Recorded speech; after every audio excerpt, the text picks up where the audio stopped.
하나님께서 오늘 우리에게 선포하시는 말씀은 갈라디아서 1장 1절에서 10절의 말씀입니다.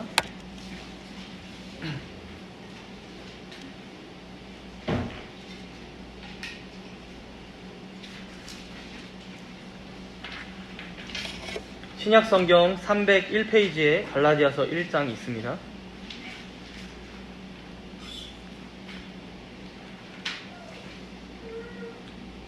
제가 봉독하도록 하겠습니다.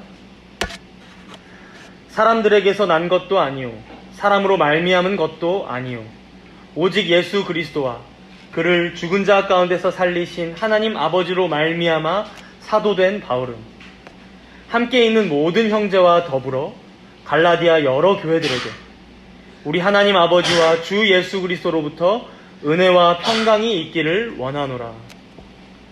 그리스도께서 하나님 곧 우리 아버지의 뜻을 따라 이 악한 세대에서 우리를 건지시려고 우리 죄를 대속하기 위하여 자기 몸을 주셨으니 영광이 그에게 세세토록 있을지어다. 아멘. 그리스도의 은혜로 너희를 부르신 이를 이같이 속히 떠나 다른 복음을 따르는 것을 내가 이상하게 여기노라. 다른 복음은 없나니 다만 어떤 사람들이 너희를 교란하여 그리스도의 복음을 변하게 하려 함이라. 그러나 우리나 혹은 하늘로부터 온 천사라도 우리가 너희에게 전한 복음 외에 다른 복음을 전하면 저주를 받을지어다. 우리가 전에 말하였거니와 내가 지금 다시 말하노니 만일 누구든지 너희가 받은 것 외에 다른 복음을 전하면 저주를 받을지어다. 이제 내가 사람들에게 좋게 하랴 하나님께 좋게 하랴 사람들에게 기쁨을 구하랴 내가 지금까지 사람들의 기쁨을 구하였다면 그리스도의 종이 아니니라.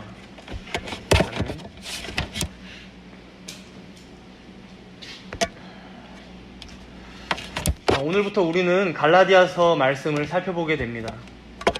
여러분들도 잘 아시다시피 갈라디아서는 서신서, 즉 편지이죠. 쉽게 말하면.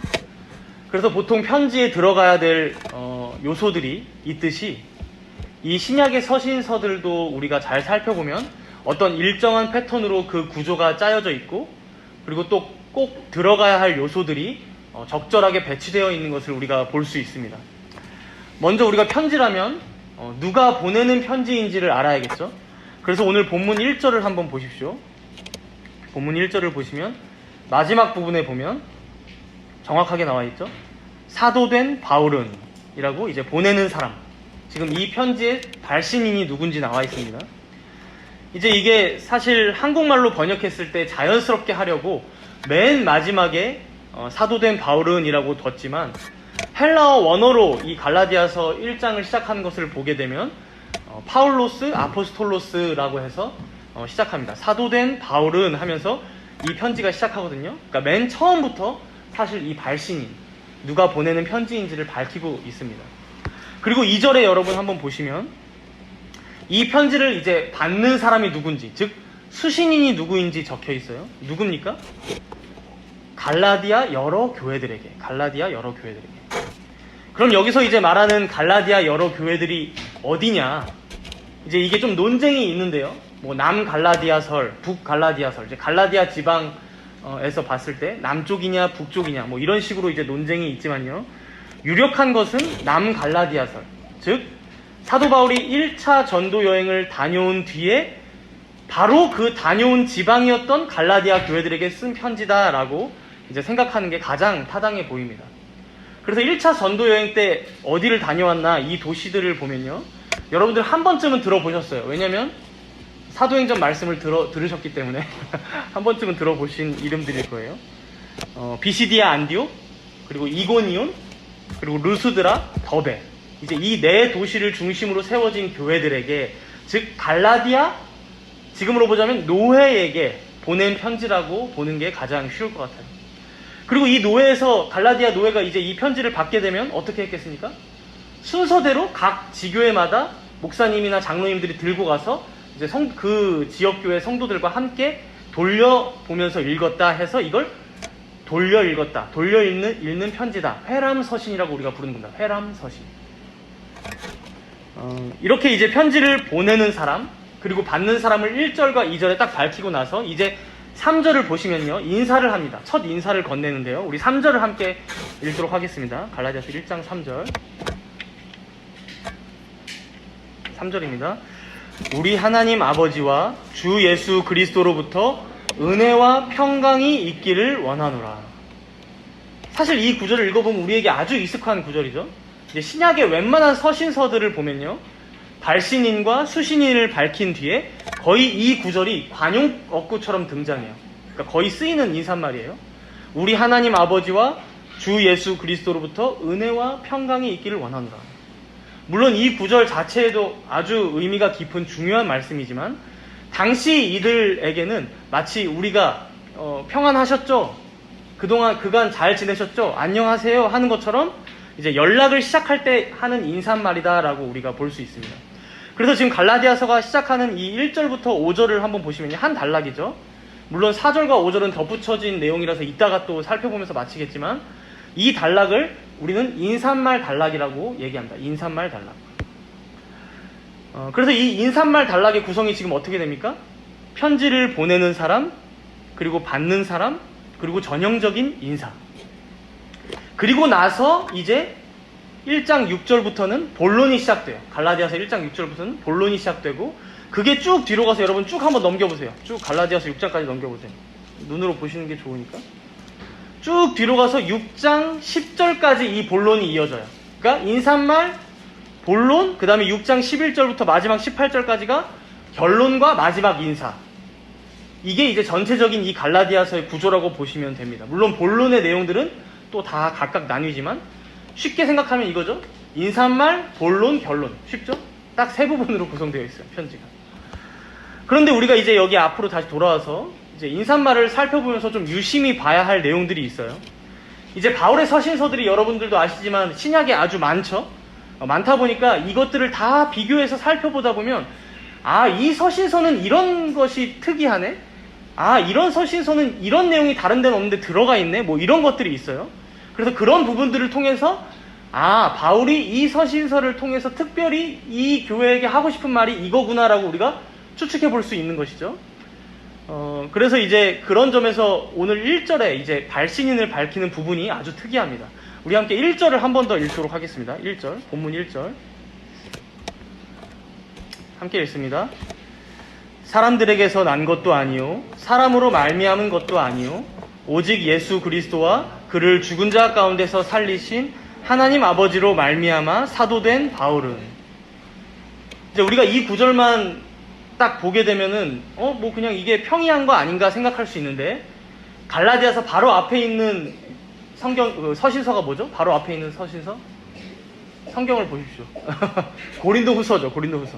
그러면 갈라디아서 바로 뒤에 있는 성경은 뭡니까? 서신서는 에베소서죠. 이 양쪽에 1장 1절씩을 딱 비교해보면 이게 왜 특이한지 알 수 있어요. 제가 고린도후서 1장 1절을 읽어드려 볼게요. 고린도후서 1장 1절 비교하면서 한번 들어보세요. 하나님의 뜻으로 말미암아 그리스도 예수의 사도된 바울과 형제 디모데는. 훨씬 짧죠? 지금 이 갈라디아서 1장 1절보다. 그리고 바로 뒤에 있는 에베소서 1장 1절도 읽어드려 볼게요. 하나님의 뜻으로 말미암아 그리스도 예수의 사도된 바울은. 이러고 끝이에요. 그러니까 지금 굉장히 길어요. 훨씬 길죠? 그래서 어떤 부분이 첨가되어 있습니까? 사실상 거의 다예요. 뭐냐면 사람들에게서 난 것도 아니요 사람으로 말미암은 것도 아니요 오직 예수 그리스도와 그를 죽은 자 가운데 살리신 하나님 아버지로 말미암아. 아니요 하나님 아버지로 말미암아. 이 부분 전체가 사실상 더 첨가돼서 들어가 있는 거죠. 그리고 이 부분이 무엇입니까? 결국 내가 어떤 사도인지를 필사적으로 지금 소개하는 것 같아요. 마치 자기 PR을 하듯이. 그렇죠? 나는 사람들에게서 나온 자가 아니야. 나는 사람들의 뜻으로 세워진 자도 아니야. 오직 예수 그리스도께서, 그리고 그를 부활시키신, 그를 살리신 하나님 아버지께서 나를 세우셨어. 나는 다른 베드로나 야고보나 요한과 같은 예수님의 제자요 사도야. 즉 자신이 누구에게로부터 왔는지 이 신적 권위, 자신이 가르치는 이 말씀의 신적 권위를 굉장히 강조하고 있어요. 그렇다면 우리가 생각해 볼 수 있어요. 왜 이렇게 갈라디아서를 시작하자마자 사도 바울은 자기 PR을 하고 있는 것일까? 이걸 우리가 본문 6절을 보면 좀 더 알 수 있는데 우리 함께 6절을 읽도록 하겠습니다. 본문 6절이에요. 그리스도의 은혜로 너희를 부르신 이를 이같이 속히 떠나 다른 복음을 따른 것을 내가 이상하게 여기노라. 여러분, 서신서들을 보면요, 보통 이렇게 앞에 단락인 인사말이 끝난 뒤에는 본론이 들어가자마자 뭐가 나오냐면 감사단락이라 그래가지고 찬송하리로다 이러면서 삼위 하나님께서 베푸신 은혜들을 막 고백하는 내용들이 먼저 나와요. 사실 감사단락. 그래서 고린도후서와 에베소서에도 보시면 정확히 1장 3절부터 이 감사단락이 막 시작해요. 찬송하리로다 하면서. 그리고 나서 또 무엇에 대해서 감사하냐면 고린도후서를 보면 고린도 교회가 해왔던 선한 일에 대해서 감사해야 합니다. 그리고 에베소서를 보면 너희들 에베소 교회와 성도들 너희들 지금까지 잘 견디고 있는 거야. 또 그러면서 하나님께 감사해요. 그러니까 하나님께 감사하고 삼위 하나님께 감사하고 그 교회들이 얼마나 지금 잘하고 있는지에 대해서 격려하면서 하나님께 감사하는 이 감사단락이 분명히 나온다는 거예요. 그러니까 사실상 칭찬이에요. 고린도 교회 너희들 잘하고 있어. 에베소 교회야 너무 감사하다. 너희들 하나님께서 지켜주시는구나. 이런 내용들이 쭉 이어서 나온다는 거죠. 거기다 심지어 여러분 고린도 교회는요, 당시에 굉장히 많은 문제들을 갖고 있는 교회였어요. 분쟁도 있었고요. 교회 안에서 당파가 지어졌고요. 그리고 교인들이 간음을 서슴지 않고 행했어요. 이혼도 막 많이 하고요. 그리고 우상 숭배가 막 그들에게 만연해 있었습니다. 이런 여러 부도덕한 일들로 골머리를 앓던 교회였음에도 불구하고 그런 교회인 고린도 교회에게도 편지를 보낼 때 어떻게 했다는 거예요? 그들이 해왔던 선한 일들에 대해서 하나님께 감사한다라고 그런 감사단락이 있었다는 거예요. 근데 그런 의미에서 지금 갈라디아서를 보자면 어떻습니까? 감사단락이 완전히 빠져 있어요. 1장 6절에서부터 사실 시작해야 되는데, 보통은. 왜 그렇습니까? 지금 6절을 우리가 함께 읽어봤지만 여기 보면 이제 사도 바울의 심리가 좀 드러나요. 지금 너희가 너희를 부르신 이를 이같이 속히 떠나 다른 복음을 따르고 있구나. 그것을 듣고 내가 이상하게 여기노라. 이 말은요, 내가 너무 놀랍게 여겼어. 아니, 놀라운 걸 넘어서 사실 충격과 경악의 수준입니다. 내가 너무 충격받았어. 너희들 그런 말을 듣고. 그러니까 뭐죠? 지금 하나님께 감사 찬송을 드리고 또 이들을 격려하고 지금 그러고 있을 시간조차 없이 발신인, 수신인, 그리고 인사했으면 이제 바로 본론 들어가서 사실은 이들에게 쓴소리를 하기 시작하는 거예요. 책망하기 시작한 겁니다. 그리고 그게 왜 그런가 했더니 지금 이 갈라디아 교회가 하나님께로부터 이같이 속히 떠나 다른 복음을 따르고 있다는 거예요. 여기서 이같이 속히라는 말은요, 이것을 들었을 때 뭐가 떠오르냐면 사실 구약의 금송아지 사건이 떠오릅니다.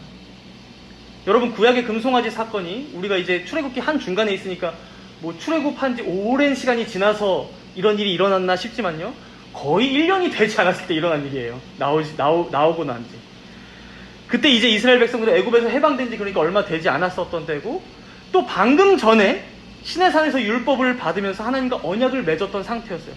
그런데 40일이 지나면서 모세가 내려오지 않자 아론을 졸라서 만들었던 게 금송아지였던 거예요. 그리고 나서 그때 일을 출애굽기 32장 8절에 이렇게 설명해요.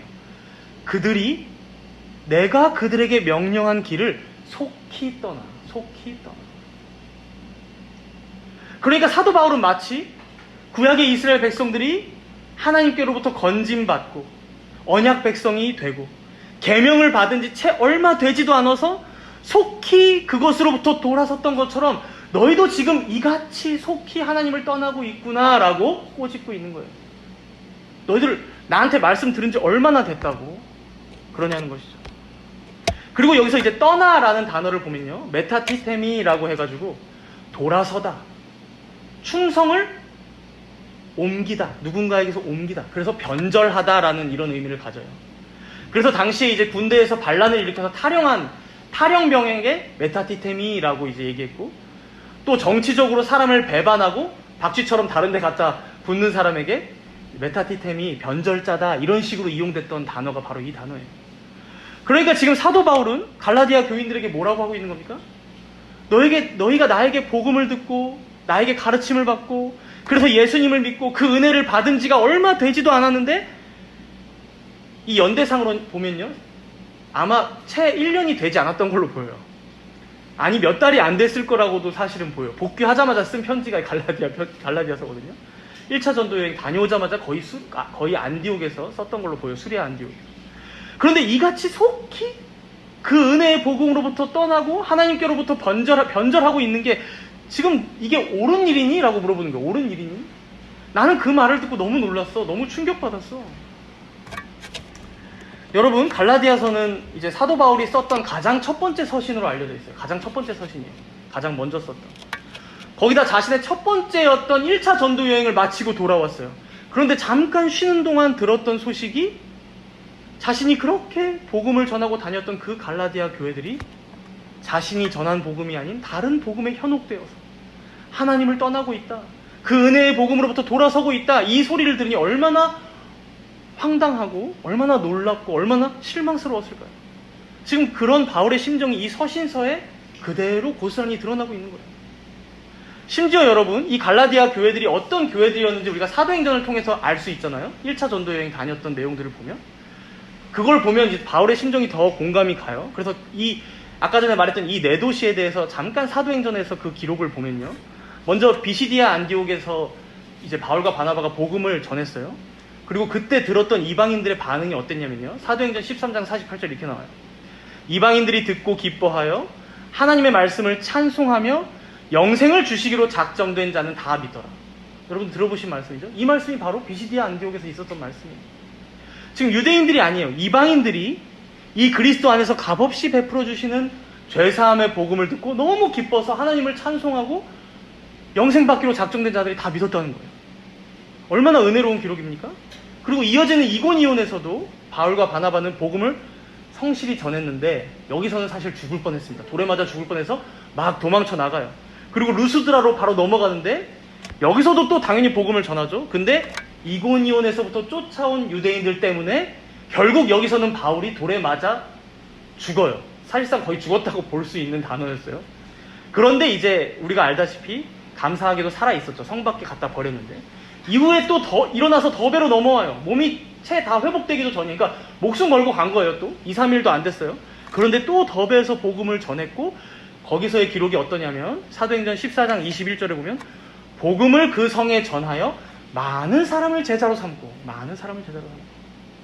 그러니까 여러분 갈라디아 교회는 바로 이 많은 사람이에요. 제자로 삼아진. 이렇게 더베까지 전도를 마친 뒤에 이제 안디옥으로 다시 돌아가는데 제가 사도행전 강의 때도 말씀드렸던 것 같은데 사실 다른 길, 더 편한 길로 갈 수 있었지만 사도 바울은 그렇게 하잖아요. 자신을 죽이려고 눈에 불을 켜고 쫓아오는 그 사람들이 있는 그 성으로 다시 역순으로 돌아가요. 왜 그랬습니까? 사도행전 14장 23절에 보니까 각 교회에서 장로들을 택하여 세우고 주께 그 교회를 위탁하고. 그러니까 갈라디아 교회, 갈라디아 지역에 있는 이 교회들을 굳건히 세우면서 돌아가기 위해서 목숨을 걸고 다시 한번 그 길을 되짚어 돌아가는 거예요. 바로 이런 갈라디아 교회들이었는데 바로 이러한 교회들이 하나님께로부터 이같이 속히 돌아서고 그리스도의 복음으로부터 변절하여 거짓 교사들이 전하는 다른 복음에 빠졌다는 소식을 바울이 들은 거죠. 그러니 그 마음이 여러분 어떻겠습니까? 채 몇 달도 안 지났는데 자기가 거기서 거의 돌에 맞아 죽을 뻔한지. 이러니 사도 바울이 시작하면서부터 너희들 잘 기억해. 다시금 기억해. 나는 사람이 세운 사도가 아니야. 하나님께서 세우셨고 부활하신 그리스도가 나를 만나서 나를 세우셨어. 너희에게 나를 보내신 이는 단순히 안디옥 교회가 파송한 게 아니라 하나님께서 보내신 거야. 이것을 변호하면서 시작할 수밖에 없었던 것이죠. 왜냐하면 당시의 거짓 교사들이 이 바울의 사도성을 폄훼하면서 다른 복음을 전했거든요. 야, 사도 바울은 직통 제자 아니야. 우리가 야고보의 제자들이야.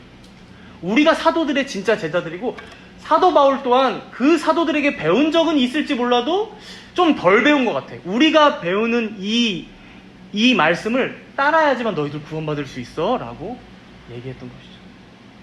그래서 우리가 이제 다음 주에 보겠지만 1장 후반부에 가면 사도 바울이 자신이 어떻게 예수 그리스도의 사도가 되었는지 그 사도권에 대한 변호를 하는 내용을 우리가 다음 주에 볼 수 있어요. 여러분, 우리가 초대교회라고 하면 어떤 이상적인 이미지를 떠올리기가 쉽죠. 그래서 초대교회로 돌아가자라는 구호도 있고, 심지어 저희 집 근처에는 부천 초대교회라는 곳도 있더라고요. 아, 초대교회가 참 좋은가 보다. 이제 그래서 그렇게 이제 보긴 했었는데, 자신의 재산들까지도 다 나눴던 교회다 기록되어 있죠. 그리고 사도들에게 직접 가르침을 받았던 교회고, 속사도들도 있었고요. 그래서 사랑이 넘치고 진리가 바르게 선포되었겠죠. 그런 본받아야 할 모습도 물론 많았습니다. 그러나 오늘 우리가 갈라디아 교회들의 모습만 봐도요, 우리가 보고 오히려 반면교사 삼아야 할 모습들도 이들에게 있었다는 걸 알 수 있어요. 그러니까 사실 우리와 똑같은 모습을 이들도 가지고 있었다는 거예요. 그리스도의 복음을 들었어요. 그렇게 구원받은 것을 기뻐했어요. 그렇게 하나님께 찬송을 뜨겁게 올려드렸어요. 너무 감격스러웠어요. 그런데 채 몇 달이 지나지 않아서, 아니 채 40일도 지나지 않아서 이같이 속히 그 은혜로부터 멀어지는 우리들의 모습, 신실하지 못한 모습, 변덕스러운 모습, 그들에게도 우리에게도 있다는 것이죠. 그러나 여러분, 칼뱅은 이 부분을 해설하면서 이렇게 설명을 덧붙이는데요. 여기서 이같이 속히 떠나 할 때 이 떠나라는 단어가 조금 어려운데 그렇게 어렵진 않아요. 헬라어 시제로 보자면 중간태라고 해서 상태를 나타내는 시제입니다. 상태. 그러니까 그때의 현재 상태. 그러니까 이들이 지금도 이들이 속히 떠나고 있는 중이다라는 단어예요. 속히 떠나고 있는 중이다. 많은 이들이 지금도 돌아서고 있는 중이다. 변절하고 있는 중이다. 그래서 이 단어를 일부러 꼬집으면서 뭐라고 칼뱅이 말하냐면, 바울이 말하려는 것은 이것이다. 나는 너희가 이미 완전히 떠나버렸다는 것이 아니다. 만일 그랬다면 너희가 올바른 길로 돌아서기란 한층 어려울 것이다. 그러나 너희가 지금 노정의 절반쯤 가서 있기 때문에 그 가는 길을 그대로 계속 나아가는 것보다 지금 곧 돌아서라. 지금 곧 돌아서라. 어떻습니까, 여러분? 여러분, 하나님께서 베푸신 은혜의 길 위에 서 있으십니까? 그리스도께서 우리에게 베푸신 그 은혜의 복음을 날마다 묵상하며 살아가십니까? 아니면 이미 많이 돌아서서 세상에서 여러 다른 복음이라고 불려질 만한 그런 것들의 마음을 빼앗기며 살아가고 계시지 않습니까? 우리가 오늘부터 시작되는 이 갈라디아서 강해를 통해서 우리의 위치가 어디인지 다시금 되돌아보면 좋겠어요. 그리고 내가 지금 서 있는 곳이 바른 방향이 아니라면 여러분, 돌아오면 됩니다. 속히 다시 돌아오면 됩니다. 속히 떠났던 것보다 더 빨리 돌아오시기 바랍니다. 그 은혜를 여러분 삼위 하나님께 간구하시길 바랍니다. 그리고 이제 우리가 좀 더 명확하게 정리해야 할 내용이 남아있어요. 이제 사도 바울이 계속해서 다른 복음을 따랐다라고 설명하고 있잖아요. 그렇다면 이 다른 복음은 무엇일까? 거짓 교사들이 가르쳤던. 그리고 반대로 그렇다면 참된 복음이란 무엇일까? 이것을 이제 딱 정리하면서 마치면 좋을 것 같아요. 우리 함께 본문 7절을 읽도록 하겠습니다. 7절입니다. 다른 복음은 없나니 어떤 사람들이 너희를 교란하여 그리스도의 복음을 변하게 하려 함이라. 다른 복음은 없나니 다만 어떤 사람들이 너희를 교란하여 그리스도의 복음을 변하게 하려 함이라. 바울은 지금 바로 앞에서도 너희가 하나님을 떠나서, 그러니까 참된 복음을 떠나서 다른 복음으로 속히 떠나고 있다라는 그 소식을 들은 게 너무 충격적이야 라고 말해놓고 지금 7절에 뭐라고 시작합니까? 그러나 사실 너희들 잘 기억해. 다른 복음은 없어. 착각하지 마. 다른 복음은 없어. 그러니까 어떤 사람들이 너희에게 와서 저 바울이 전했던 건 조금 모자란 복음이고 이게 진짜 복음이야. 그러나 그건 사실 아예 복음이 아니라는 거예요. 아예 복음이 아니라는 거예요. 복음은, 참된 복음은 오직 하나의 복음밖에 없다는 거예요. 그럼 도대체 이들이 전한 거짓 가르침이 무엇이었을까? 이게 우리가 사도행전 15장 1절에 보면 정확히 알 수 있어요. 제가 읽어드릴 테니까 여러분 잘 들으십시오. 다 아는 말씀이에요. 어떤 사람들이 유대로부터 내려와서 형제들을 가르치되, 이제 이들이 가르친 내용이 나옵니다. 너희가 모세의 법대로 할례를 받지 아니하면 능히 구원을 받지 못하리라 하니, 너희가 모세의 법대로 할례를 받지 아니하면 능히 구원을 받지 못하리라. 여러분, 이 사도행전 15장 앞뒤 내용을 보면요, 우리가 아까도 잠깐 살펴봤듯이 사도행전 13장과 14장에서 바울이 1차 전도여행을 다녀와요. 바로 이어서 이제 15장 1절에서 이 말씀이 나오고 있는 건데요. 여기 보면 유대로부터 내려온 어떤 사람들이 교회에 있는 성도들을 가르쳤다는데 뭐라고 했다는 거예요?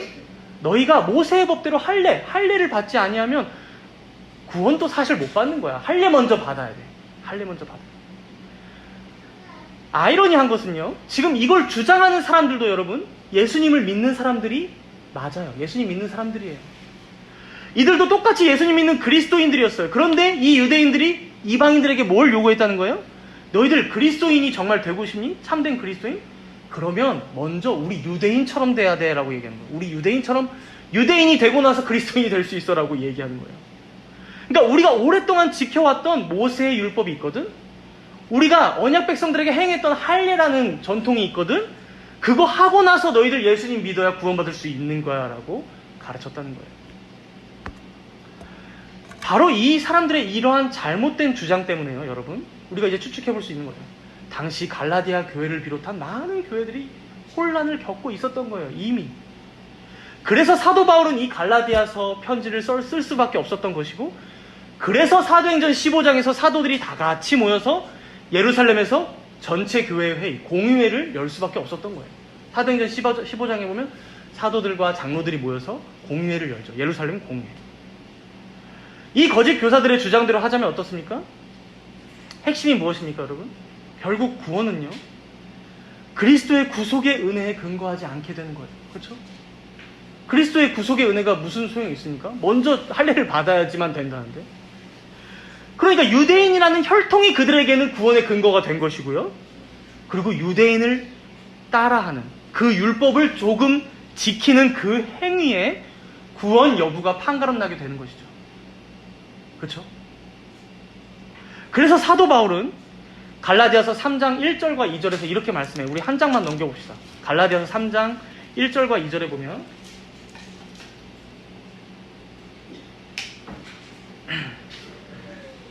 갈라디아 3장 1절과 2절 함께 읽겠습니다. 어리석도다 갈라디아 사람들아, 예수 그리스도께서 십자가에 못 박히신 것이 너희 눈앞에 밝히 보이거늘 누가 너희를 꾀더냐? 내가 너희에게서 다만 이것을 알려 하노니 너희가 성령을 받은 것이 율법의 행위로냐 혹은 듣고 믿음으로냐?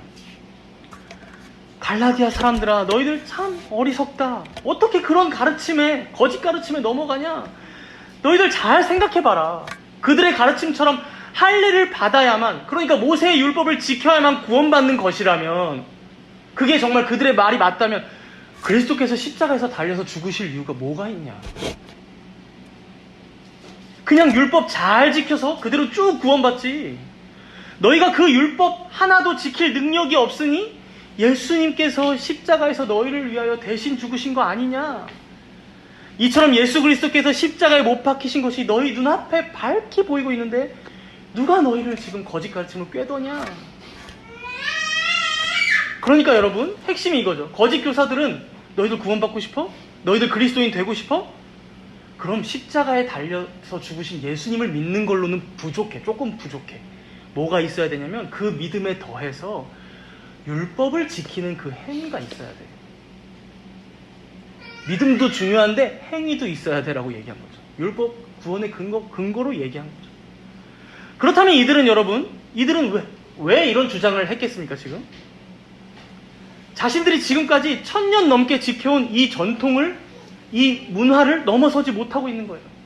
자신들의 이성으로 봤을 때에는 어떻게 저 할례도 받지 않은 이방인들, 어떻게 저 부정한 음식들을 먹고 있는 이방인들, 심지어 우상에게 바쳐진 저 제물들을 그대로 가져와서 돼지를 먹고 있는 저 이방인들이 예수님만 믿으면 구원받는다고? 자신들의 이성으로는, 자신들의 전통 안에선, 자신들의 문화 안에선, 역사 안에선 도저히 이걸 받아들일 수가 없었던 거예요. 이들이 살아온 배경, 문화, 역사, 자신들의 이성, 그것을 뛰어넘어서 예수님의 가르침, 즉 이 성경을 믿지 못한 거예요. 그렇죠?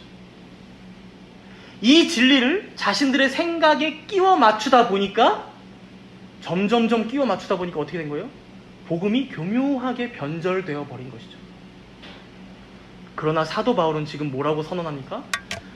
그런 복음, 그런 다른 복음은 없다, 없나니 라고 얘기합니다. 사랑하는 성도 여러분, 복음은 우리들의 모든 문화를 뛰어넘습니다. 인종도 뛰어넘습니다. 우리들의 생각을 뛰어넘어요. 시대와 장소를 초월하여 진리는 그 자체로 진리입니다. 최근에 기독교계에서 화제된 영상이 하나 있어요. 여러분 잘잘법이라고 한번 들어보신 적 있으십니까? 잘잘법? 페이스북이나 어디 유튜브 돌아다니면서 한 번쯤은 보셨을 거라고 저는 생각하는데, 이제 CBS 채널에서 하는 잘 믿고 잘 사는 법이라고 해서 이제 좀 그래도 나름 저명하신 목사님들이 나오셔서 이제 어려운 난제와 같은 질문들에 대한 대답을 하나씩 해주는 영상이에요. 그래서 신자들에게 왜 고난이 있나요? 이런 이제 그냥 항상 듣는 얘기지만 또 궁금한 그런 내용들을 잘 설명해주는 이제 유익한 영상이에요, 보통은. 그래서 이제 불신자들이 할 만한 그러니까 할 만한 어떤 질문에 대해서도 성경적으로 답변을 아주 잘 해주는 그런 영상이에요. 그래서 저도 이제 평소에는 즐겨 봤던 영상입니다. 근데 이번에 이제 화제가 된 영상의 질문이 뭐였냐면, 최근에 이제 이순신 장군 관련된 영화가 나와서 그런지 몰라도 한 번 더 그 질문이 나왔어요. 이순신 장군은 구원을 받았나요? 천국에 갔나요? 에 대한 질문이죠. 근데 이걸 답변해 주시는, 제가 이제 그걸 다 봤어요. 어떤 목사님께, 그 목사님께서 이제 이렇게 설명을 하시는 거예요. 잘 들으셔야 돼요. 이게 잘못된 거라고 말하는 거예요. 믿으라고 말하는 게 아닙니다. 구약의 아담이나 아브라함이나 모세나 다윗이나 이 사람들이 예수님을 알고 믿고 구원받았냐? 성경에는 그런 말씀이 나오질 않는다. 사실 여러분 신약에 보면 예수님이 다 말씀하십니다. 아브라함도 나를 보고 다윗도 내 때를 보고 다 나와요. 근데 이제 이분은 다르게 성경을 보시니까 없다는 거예요. 그러면서 예수님께서 말씀하신 내가 곧 길이요 진리요 생명이니 나로 말미암지 않고는 아버지께로 올 자가 없다라고 하신 말씀은 대상이 누구인지를 잘 봐야 된다는 거예요. 그 대상이 누구였냐? 3년 동안 자기를 계속해서 따라다니면서 배웠던 그 제자들에게 하신 말씀이라는 거예요. 그리고 베드로가 설교했던 예수님 외에 구원받을 만한 다른 이름을 우리에게 주신 일이 없다. 사도행전 4장 12절에 나오는 말씀이죠. 이 베드로의 설교도 예수님을 알았던 자들에게 했던 말씀이다라고 얘기하는 거예요. 그러면서 결론은 뭐라고 하냐면요. 그래서 이순신이 구원받았는지 아닌지는 우리는 모른다. 심지어 우리들의 조부모님, 그러니까 우리들의 할아버지의 할아버지도 예수님을 모르고 복음을 못 들어서 돌아가셨지만 구원받았을지 어떨지는 우리는 모른다는 거예요. 혹은 지금 이 세상을 살아가는 많은 복음을 잘 모르는 지식이 좀 부족한 사람들도 우리가 지옥에 간다고 정죄하면 안 된다는 거예요. 지옥에 갈 수도 있겠지만 그것이 이렇게 설명하면 안 된다는 거죠. 예수님을 믿지 않아서 지옥 간다라고 정죄하는 건 잘못된 거라고 얘기하는 거예요. 이게 배타주의라고. 물론 여러분, 이분의 어떤 겸손한 태도에는 저도 동의를 해요. 그러니까 그 사람들 앞에 가서 아무한테나 가서 예수 천국 불신 지옥 외치면서 당신 예수 안 믿지? 지옥이야. 이렇게 말하는 건 진짜 예의 없는 것이고 잘못된 것이죠. 그리고 그렇게 생각하지도 사실 않죠. 그의 인생을 다 모르니까. 그러나 이분의 얘기를 다 듣고 나면요, 저도 듣고 나서 혼란이 아주 많아지더라고요. 그러니까 정확하게 얘기하는 게 한 가지도 없어요. 예수님을 꼭 믿어야 구원받는다? 라는 게 아니라고만 얘기해요. 그래서 심지어 이분은 뭐라고까지 얘기하냐면 사실 나도 구원받을지 모르겠다라고 고백해요. 그러면서 다만 자신은 오늘도 예수님을 계속해서 믿을 뿐이다라고 얘기하더라고요. 그러면서 이제 아주 겸손하게 이 영상을 마치더라고요. 제가 한번 이따가 올려드릴게요. 보시면 다 이해가 가실 거예요. 여러분, 이러한 태도는 일면 이제 우리에게는 겸손해 보일지는 몰라도요, 어떻습니까? 사도 바울이 책망했던 것처럼 여러분, 예수 그리스도께서 십자가에서 못 박히신 것을 지금 완전히 무용한 것으로 만들어버리는 거예요. 전혀 소용이 없는 거죠. 그것을 믿어도 되고 안 믿어도 되고, 믿어서 구원인지 안 믿어서 구원인지 자기는 모른다. 이게 그러면은 아무 소용이 없는 거죠. 그렇죠? 물론 불신자분들께서 이 영상을 봤다면 더 좋아할 수는 있어요. 친절하니까요. 그리고 사랑이 넘치잖아요. 포용력이 넘치잖아요. 그렇죠? 다 끌어안아 주니까. 혹은 교회 안에 있는 성도들 중에서도 이성적이고 합리적으로 복음이 설명되는 게 좋은 분들은 역시 사랑의 하나님이야. 그렇죠? 지옥도 없고 천국도 없고. 이런 설명이 더 마음에 들지 몰라요. 그러나 여러분, 지금 이분의 설명 가운데 복음은 없다는 거예요. 다른 복음은 없습니다. 예수 믿으나 안 믿으나 아무 상관이 없게 되는 것이죠. 잘 생각해 보세요. 이분의 인식 속에 죄는 무엇일까요? 죄란. 그러니까 제가 들으면서 이분은 죄를 뭘로 생각할까? 혹시 자신이 죄인인 건 인정할까? 그런 생각도 들었어요. 혹시 이제 예수를, 모든 인류가 죄에 빠졌다는 건 인정하실까? 아니, 천국과 지옥이 있는 것은 이분은 믿을까? 이제 생각만 복잡하게 만들고, 뭐죠? 결론은 너의 생각도 맞고, 내 생각도 많고, 교회 다녀도 되고, 안 다녀도 되고, 모든 사람의 생각은 다 맞아. 우리는 베타주의로 흘러가면 안 돼. 정죄하면 안 돼. 아니, 정죄는 그렇죠. 당연히 그렇죠. 그런데 각자 최선을 다해 살아가자. 그야말로 여러분, 포스트 모더니즘 사회의 다원주의를 정확하게 보여주는 설명입니다. 모두의 생각이 맞다. 진리는 없다. 배타적인 것은 없다. 어떤 하나가 맞다고 하면 다른 것은 틀리니까 맞다고 하면 안 된다는 거죠. 그러나 여러분, 오늘 사도 바울은, 지금 사도 바울을 사용하여서 하나님께서 쓰신 서신서니까 하나님께서는 우리에게 정확하게 이렇게 말씀하시는 거예요. 다른 복음은 없다. 다른 복음은 없다. 여러분, 이들의 거짓 가르침이 세상 밖에 있는 무신론자가 했던 말이 아니에요.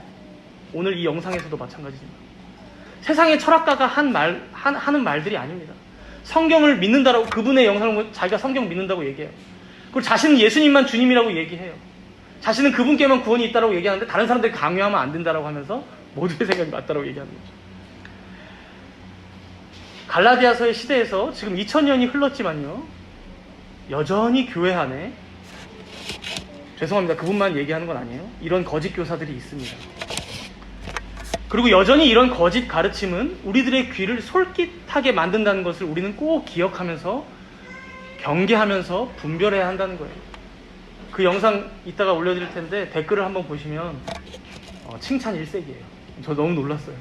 다 그리스도인들인데 역시 복음은 이런 거라고 하면서 굉장히 다들 좋아하더라고요.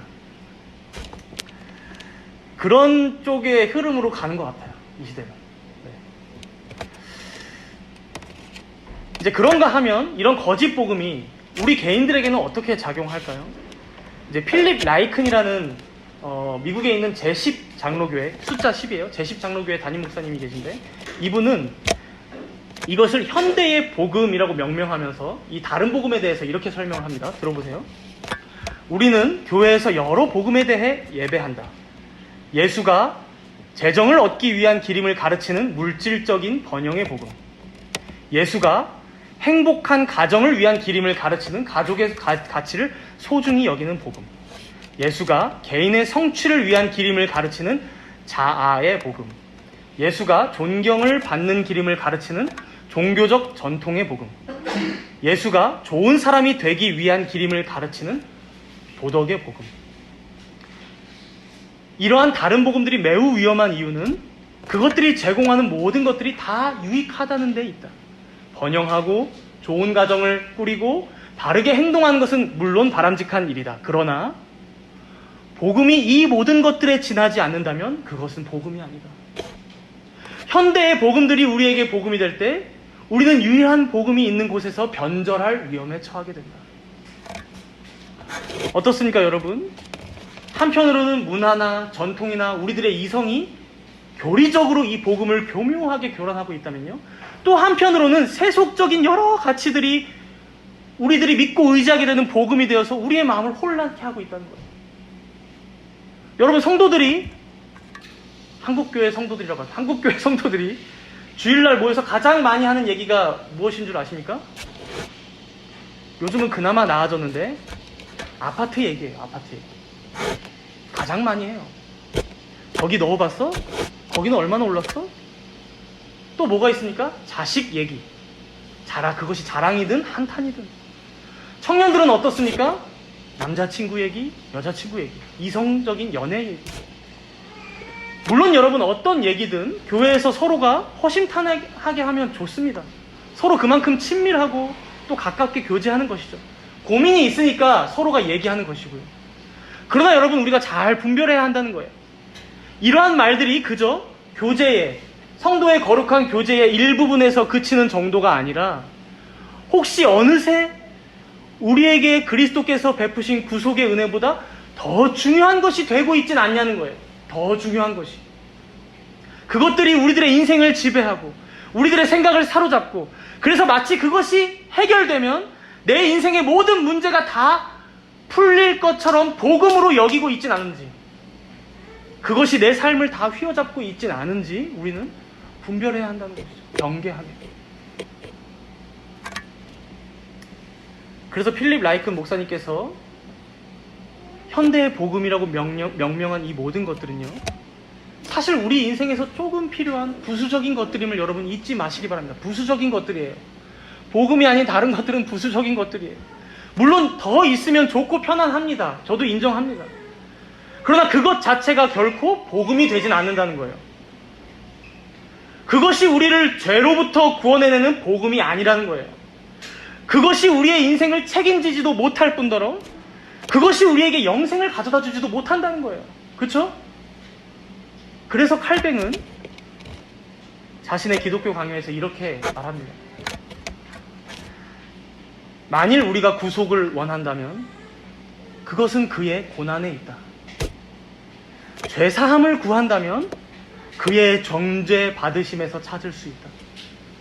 저주를 멸한 것을 구한다면 그의 십자가에서 찾을 수 있으며, 죄에 대한 보상을 찾는다면 그것은 그의 희생에서 드러나고, 정결케 된 것을 구한다면 그것은 그의 피에서 찾을 수 있다. 화목을 구한다면 그가 지옥에 내려가신 일에서 찾을 수 있고, 육체를 죽이는 것을 구한다면 그의 무덤에서 찾을 수 있으며, 새로운 생명을 구한다면 그의 부활하심에서 찾을 수 있고, 영원한 생명을 구한다면 똑같이 부활해서 찾을 수 있다. 천국의 기업을 구하는가? 그가 하늘에 올라가신 일에서 찾을 수 있고, 보호하심과 안전과 충만한 축복을 구하는가? 그의 나라에서 찾을 수 있고, 안심하고 심판받기를 구한다면 그가 심판주로서 지니신 권능에서 찾을 수가 있다. 요약하건대 모든 종류의 선이 그에게 풍성하게 구비되어 있으므로 다른 샘을 구하지 말고 바로 이 샘에서, 이 그리스도의 샘에서 마음껏 마시자는 것이다. 오늘 본문에서 사도 바울이 다른 복음은 없다라고 말했을 때는 바로 이런 의미로 말씀했다는 것입니다. 사랑하는 성도 여러분, 진정한 행복을 찾고 계십니까? 우리 삼위 하나님 안에만 그 행복이 있음을 믿으시기 바랍니다. 고난과 역경 가운데 진정한 도움을 구하고 계십니까? 우리 주님께만 그 도움의 능력이 있으심을 믿으시기 바랍니다. 더 이상 죄의 노예가 아닌, 속박이 아닌 자유를 찾고 계십니까? 예수 그리스도의 십자가 그늘 아래 그 자유가 있음을 믿고 영접하시기 바랍니다. 우리에게 다른 복음은 없습니다, 여러분. 내가 곧 길이요 진리요 생명이니 나로 말미암지 않고는 아버지께로 올 자가 없느니라. 다른 이로서는 구원받을 수 없나니 천하 사람 중에 구원을 받을 만한 다른 이름을 우리에게 주신 적이 없습니다. 그래서 오늘 본문 4절과 5절은 5절에서 바울은 이렇게 인사말을 마칩니다. 우리 본문 4절과 5절을 읽도록 하겠습니다. 함께 읽습니다. 그리스도께서 하나님 곧 우리 아버지의 뜻을 따라 이 악한 세대에서 우리를 건지시려고 우리 죄를 대속하기 위하여 자기 몸을 주셨으니 영광이 그에게 세세토록 있을지어다. 아멘. 여러분, 그리스도께서 우리를 이 악한 세대 가운데서 건지시고자 우리 죄를 대속하기 위해 자기 몸을 주셨다라고 말씀합니다. 그리고 이것은 결코 성자 예수님 혼자서 단독적으로 행하신 일이 아니라는 거예요. 하나님 곧 우리 아버지의 뜻을 따라, 그 뜻을 따라 순종함으로 그리스도께서는 십자가에서 우리를 위해 죽으셨고, 그렇게 우리를 이 악한 세대 가운데서, 이 죄 가운데서 건지셨다는 거예요. 우리는 꼼짝없이 멸망받을 자였어요. 우리는 꼼짝없이 하나님의 진노와 저주 아래 살아갈 자였어요. 그런 우리를 건지시고 구원하시고자 영원 전부터 삼위 하나님의 의논 가운데, 그 구속의 언약 가운데 우리를 예정하사 택정하셨다라고 말씀하는 거예요. 그러니 여러분, 이 예정은, 이 구원은요, 우리의 어떤 행위로도 취소되지 않습니다. 우리의 어떤 행위로도. 또한 우리의 어떤 행위로도 이러한 하나님의 구원을 취득해내지 못합니다. 얻을 수 없습니다. 다만 우리는 그 구속의 은혜를 우리에게 베푸셨다는 그 사실, 그 진리를, 그 복음을 말씀을 통해, 성경을 통해 듣고 믿음으로 구원받는 것입니다. 듣고 믿음으로 구원받는 것입니다. 우리가 유대인이 아니어도 됩니다. 우리가 할례자가 아니어도 됩니다. 음식법을 지키지 못해도 됩니다. 우리가 율법을 완전히 다 지키지 못할 것을 주님께서는 다 이미 아시고 우리를 택하사 부르셨다는 거예요. 그러니 여러분, 우리가 이런 죄인임을 아시고도 부르신 삼위 하나님께 감사하며 영광 올려드리며 살아가는 거예요. 그래서 5절에서 뭐라고 고백합니까? 영광이 그에게 세세토록 있을지어다. 아멘. 날마다, 그리고 매 주일에 이 예배 가운데 우리가 함께 선포하고 고백하며 살아가는 것입니다. 그리고 그 은혜에 너무 감사함으로 더욱 그리스도를 의지하고 더욱 성령님께 도우심을 구하며 우리에게 명령하신 율법과 계명들을 지키며 살아가는 것입니다. 감사함으로 율법과 계명을 지키며 살아가는 것입니다. 이 참된 복음의 길에서 여러분 이탈하지 마시기 바랍니다. 여러분들의 행위를 의지하는 자가 아니고, 여러분들이 추구하는 세속적인 것들에 인생을 거는 자들이 아니고, 오직 예수 그리스도와 그를 죽은 자 가운데서 살리신 하나님 아버지를 신뢰하고 믿고 의지함으로 살아가시는 모든 정다문교회 성도님들 되시기를 축복합니다. 함께 기도하도록 하겠습니다.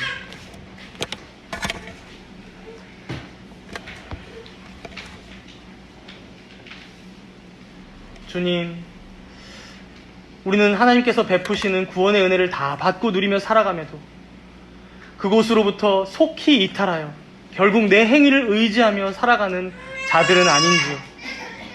그리스도로 시작하였으나 육체로 마치고자 하는 이 죄인된 습성이 우리에게 얼마나 강한지요. 회개하며 나아가오니 다시금 주께로 돌이켜 그 구속의 은혜가 회복되어지는 우리 모두가 되게 하여 주시옵소서. 다른 복음은 없나니 라고 주께서 말씀하신 가르침을 들었습니다. 영원 전에 우리를 택하여 주시지 않았다면, 우리를 악한 세대에서 건지시기 위하여 그리스도께서 대신 죽으시지 않았다면 우리는 여전히 복음의 허상들을 붙잡고 살아갔을 것입니다. 거짓된 복음의 허상들을.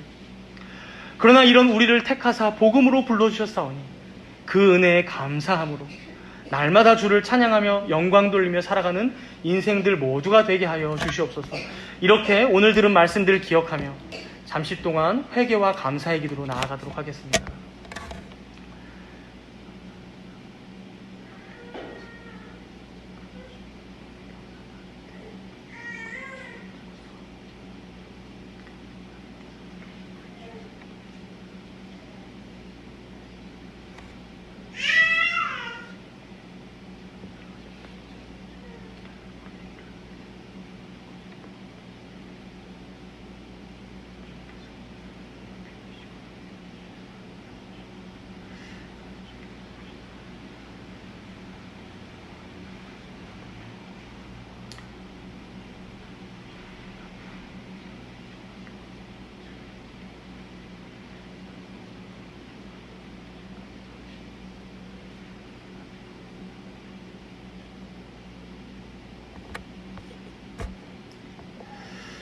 우리 하나님 아버지와 주 예수 그리스도로부터 은혜와 평강이 있기를 원하노라.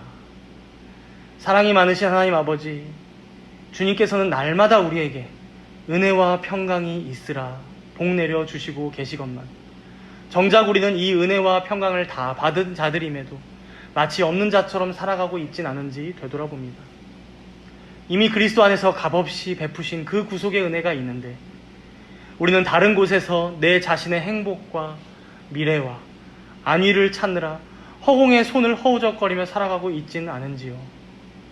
또한 그리스도로 말미암아 단번에 영원히 온전케 우리의 구원을 이루셨는데 그 안에서 참으로 하나님과 화평한 자가 되었음에도 그 평강을 누리며 살아가기보다 날마다 죄책감 가운데 내 자신을 정죄하고 또 이웃들을 정죄하며 그렇게 굳어지고 냉담해진 마음으로 살아가고 있진 않은지요. 우리가 갈라디아서를 통해 참된 복음의 의미를 알려주신 이 시간을 귀히 여기고 말씀을 마음에 새김으로 다시금 다가오는 한 주간의 삶 가운데 진정 우리에게 베푸신 구속의 은혜를 깊이 누리며 삼위 하나님의 택하심과 부르심을 굳게 함으로 승리하는 하루하루를 맞이할 수 있도록 인도하사 복 내려 주시옵소서. 이 모든 말씀 감사드리오며 만왕의 왕이요 교회의 머리 되신 우리 주 예수 그리스도의 이름으로 기도드리옵나이다. 아멘.